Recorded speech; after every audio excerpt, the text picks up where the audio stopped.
நான் சாப்பிட்டு முடிச்ச பின்னாடியுமே எனக்கு ஓகே என் பாடி வந்து ஃபீல் லைட்டாக இருக்குது, அதிகப்படியாக ஒரு வெயிட் இல்லை, நெக்ஸ்ட் ஒர்க்கை நான் மூவ் பண்ண முடியும். ஒரு காய்கறியோ பழமோ காலையில் சாப்பிட்டு போனீங்க அப்படின்னா தூங்கணும்னு தோணாது first of all. Okay, next இமீடியட்டாக ஒரு 4 ஹவர்ஸில் டைஜஷன் முடிஞ்சு நெக்ஸ்ட்டு பசி எடுக்க ஆரம்பித்தோம், உண்மையான பசி. ஓகேங்களா, நாட் அப்பிடைட், உண்மையான பசி வந்து ஸ்டார்ட் ஆகும். அதுதான் சாத்வீகமான உடம்பு.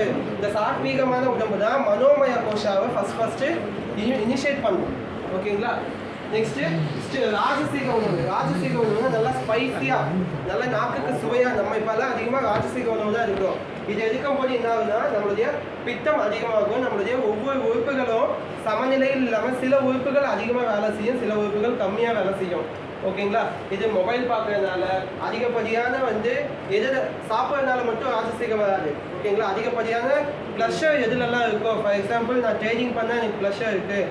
சில பேருக்கு என்ன பண்ணுவாங்க, இந்த மாதிரி மூவிஸ் சீரியல் எல்லாம் பார்த்தா இந்த மாதிரி விஷயத்தாலேயே உங்களுக்கு ராஜசீகம் அதிகமாகும். தமசிக்னா எப்பவுமே பழைய உணவு, கெட்டுப்போன உணவு, இல்லை ஃப்ரிட்ஜில் வச்சு சூடு பண்ணி சாப்பிட்றது. தோசை மாவு ஆட்டி வச்சு ஒரு 4 நாள் இல்லாமல் ஒரு 10 நாள் வரைக்கும் ஃப்ரீசரில் வச்சுட்டு அப்பப்போ எடுத்து வெளியே வச்சு யூஸ் பண்ணுறது, இது எல்லாமே தமசிகம். ஓகேங்களா, சாப்பிட்டு முடிச்சோடனே என்ன பண்ணுன்னா கொஞ்சம் தூங்கி என்ஜாய்க்கலாமே, அந்த வேலையை அப்புறம் தள்ளி போட்டுக்கலாமே, இந்த மாதிரி விஷயங்கள் எல்லாமே வந்து என்னென்னா தமசிக உணவுகள். சரிங்களா.